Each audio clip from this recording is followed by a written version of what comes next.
Isaiah 3.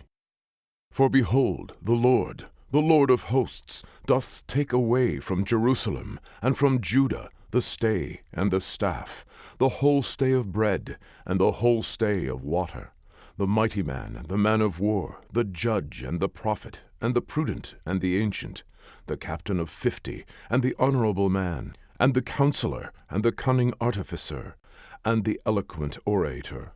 And I will give children to be their princes, and babes shall rule over them.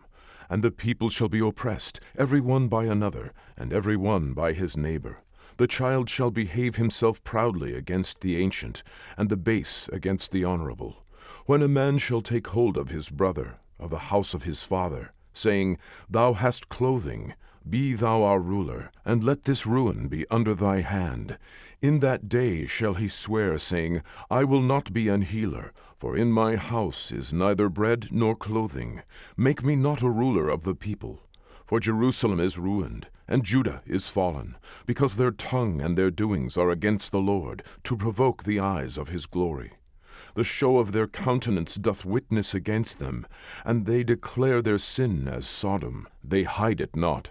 Woe unto their soul, for they have rewarded evil unto themselves. Say ye to the righteous, that it shall be well with him, for they shall eat the fruit of their doings. Woe unto the wicked, it shall be ill with him, for the reward of his hands shall be given him. As for my people, children are their oppressors, and women rule over them. O my people, they which lead thee cause thee to err, and destroy the way of thy paths. The Lord standeth up to plead, and standeth to judge the people. The Lord will enter into judgment with the ancients of his people, and the princes thereof. For ye have eaten up the vineyard, the spoil of the poor is in your houses.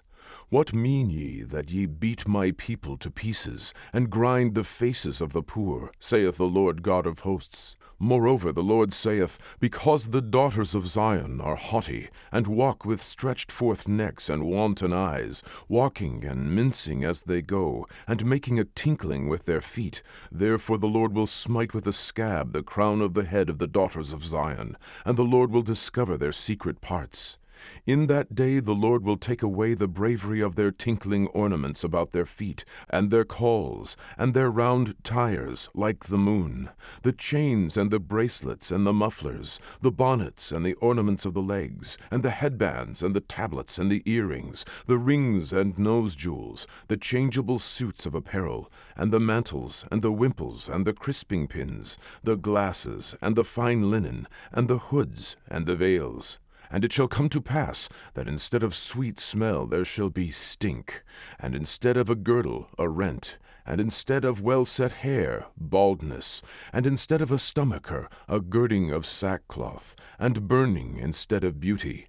Thy men shall fall by the sword, and thy mighty in the war, and her gates shall lament and mourn, and she, being desolate, shall sit upon the ground.